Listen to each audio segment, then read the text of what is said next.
काल रात्री 7 वाजताच्या सुमारास बुलढाणा जिल्ह्याच्या नांदुरा तालुक्यातील चांदूर बिस्वा या गाव परिसरात वादळी वाऱ्यासह मुसळधार पाऊस झाला।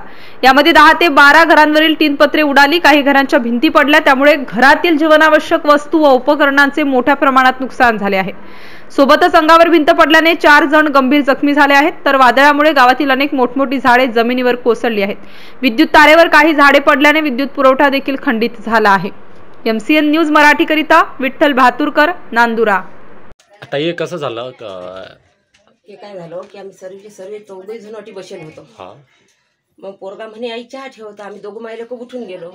मग पोरगी गेल्या दही गावून, तिची लहान पोरगी आहे, ती पोरगी अटी सोप्यावर बसेल होती आणि हे आबा अटी बसेल होते, तिला आलू चिप चालून राहील ती। आणि ते जसं मी उठली दारी गेली तसा एकदम हे टावर आलं आणि याच्यावर पडलं।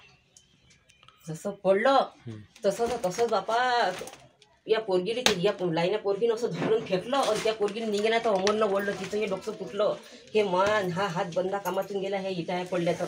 आणि या ढिगाखाली ते काका दबले, ते काका दबल्यामुळे अमोल म्हणे बाबा कुठे आहेत? मी म्हटलं अरे बाबा याच्यामध्येच आहे बापा। मी काढायचा प्रयत्न केला पण माही काही ताकद नाही चालली। मी एवढ्या जोऱ्याने किरकाय केलं की लोक हो धावा रे बापा, धावा रे बापा। पण बापा लोक आले मग दिसत ना कुठे आहे तर इकून तिकून दिसले आणि मग काढलं ते इथे दवाखान्यामध्ये नेलाय। आता कशी तब्येत आहे? आता काय कोणी म्हणते चांगली आणि कोणी म्हणते कशी आहे, आयशो मध्ये ठेवला, जळगाव खांदेसले चांगली मेंदुली मारला गेलाय, साची पडली, हे काम धसली डोक्यामध्ये। ठीक आहे, अशी हकीकत झाली भाऊ। हे सांग काय करतं बापा, देवा देवा काय काय आमच्या पाप आणलं बापा हे देवानं। फक्त मग माणूस आपल्या घरी आला की झालं बापा फक्त। नाही